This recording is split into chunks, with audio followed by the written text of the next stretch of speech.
Hey guys, what's going on? Well, it is day number 5 here at the Permaculture Recreational Pond here in Coloma, Wisconsin.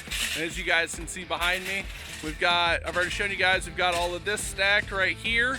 We got this wall on the north side stacked. Now we're going to whatever directional wall this is right here. We got things backfilled. We're getting gravel in right now with the machine. For the shelf, we're going to put in like a 4 or 5 foot shelf right there, and then we're going to go one more tier up to finish everything off at grade. And let me show you guys, we got all of this done.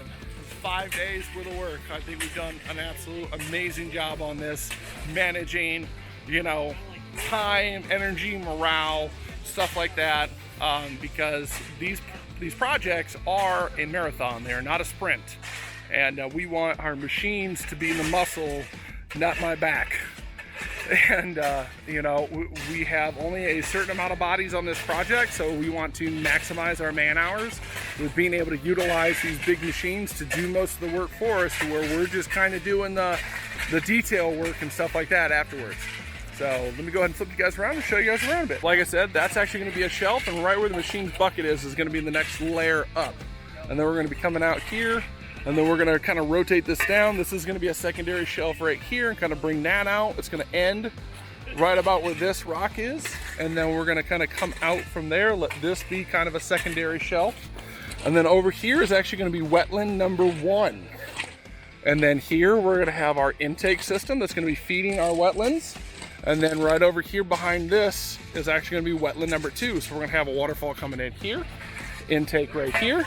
We're going to have another waterfall coming in this way, all pointed towards the client's house, which is right there. And we've got a huge wind that comes right through here because we got a field right over yonder here, and we got all these trees around it. So it funnels all of that wind right here, and all that wind is going to push everything right into our intake system. The wetlands aren't going to be dramatically huge like we normally do as master certified aquascape contractors. They're going to be more for function, because this, like I said, this guy's going to use this as a permaculture. This is actually a startup for his permaculture business, and he's actually going to try and grow wasabi out of his wetlands. So I'm actually really interested to see how that's going to go. But got a tremendous amount of work done here in the past few days, and everything's looking great. Say hi, guys! Hi, guys. Hi, guys. See you guys later.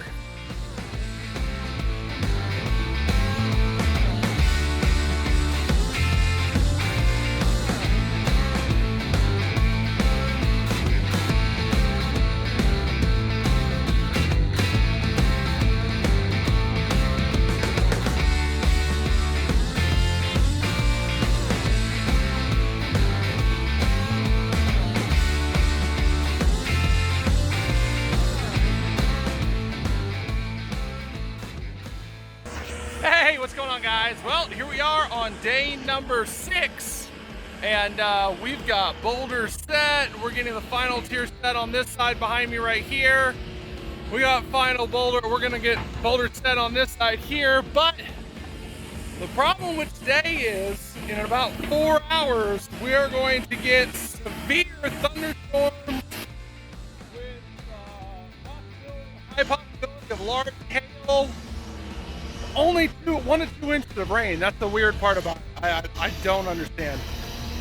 But you know, where hail is, you know, when hail comes, tornadoes are usually there as well. So we got severe weather coming through this afternoon, so we're trying really hard. And what we're actually gonna do right now, because of that, is we're getting all of this backfill in today. Like you guys see right here, we got all of that backfilled up to the back of the wall here.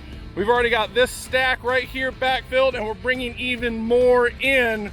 So that way, when it's raining, it'll actually help backfill that in and compact that down. Ooh, we got a nice little toad. Ooh. I want the pond. I want to play in the pond. Got a lot of work to do today without having the afternoon and after lunch and stuff like that, because we're gonna have to batten down the hatches. Probably gonna meet up with Mr. Ed Ballou this afternoon though. He's gonna be in town up at consulting on a project in the Wisconsin Dells. and we've been texting back and forth, and we're probably gonna meet up for lunch or dinner or something like that, and talk about the project that he's working on, because obviously he's gonna need our help with it. But yeah, got a lot of work to do today to get prepped for severe weather this afternoon, and we're gonna get going on it. See ya. As you guys can see right here, we got our newest machine operator, Aaron. Say hi to everybody, Aaron. Say hi, Aaron. Wave to everybody. Wave to everybody. It's all right. Well, all right. We don't have to tease them too much. I mean, honestly, it could have happened to anybody. It could have. It really could have. But on these And types I want to hold on. Wait. Hold on. Before you tease them too much, buddy. Look at all the dirt that Aaron's moved from here into this area that he's in. He's doing a great job. This is his first time on a machine, so he's done a great job. All right. And this could happen to anybody.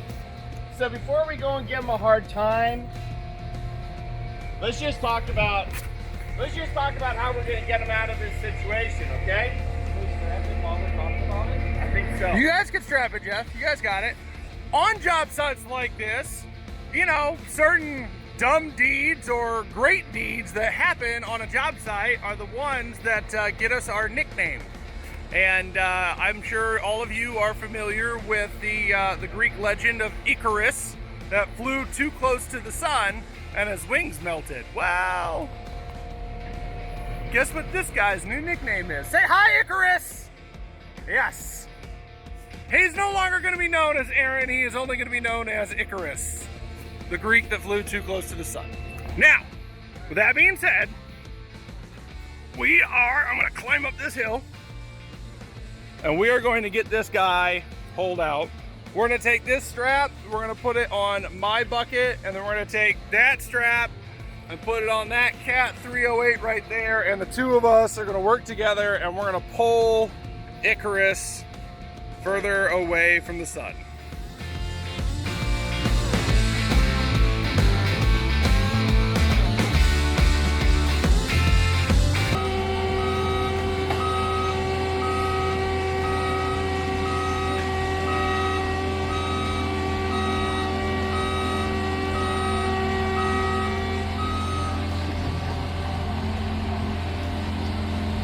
This sort of stuff happens. This is really common. The important thing is that you don't overreact, number one, and number two, what you definitely don't do is you don't punish the driver, because he's got to get back on, he's got to get back to work. And you know what? As much as we like to tease about a situation like this, he did the right thing. He stopped what he was doing, he sounded his horn, took his hands off the controls, and asked for help. Could not have worked out any better, but it's extremely typical, and this sort of stuff absolutely does happen to the best of us. Happy ponding.